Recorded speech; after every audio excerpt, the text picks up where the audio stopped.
आज शाम को अचानक जो है एक खबर तेज़ी से सोशल मीडिया पर पसरने लगता है कि भोजपुरी के सबसे बड़े पुरोधा पावर स्टार पवन सिंह के जो आरा वाला घर है वहाँ पर कल रात जो है कुछ जो है चोरों ने खिड़की को तोड़कर और घर में घुस करके लगभग जो है 15 से 17 लाख के जो है गहना और जो है राइफ़ल की गोलियां और अन्य तरह के जो है कुछ कैश और जो है महंगे सामान जो है चोरी कर लिया है।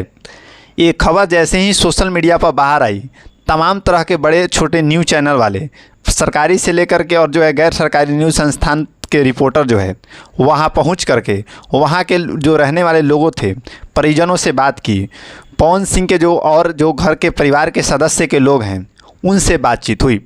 उस घर पर जो है पावर स्टार पवन सिंह के जो पहली पत्नी थी नीलम देवी, उनके जो है माता पिता वहाँ रहते थे और जो है ये कयास लगाया जा रहा है कि ये चोर बाहरी नहीं है, ये अगल बगल वाला ही है।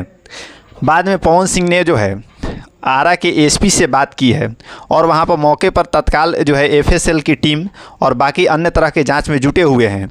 एवं बातचीत में एसपी साहब ने पवन सिंह को बताया कि बहुत जल्द जो है चोरों की पहचान कर ली जाएगी और सामान की बरामदी कर ली जाएगी। बाकी इस घटना को लेकर के आप क्या सोचते हैं, कमेंट करके बताएं। चैनल को सब्सक्राइब करें। जय हिंद, जय बिहार।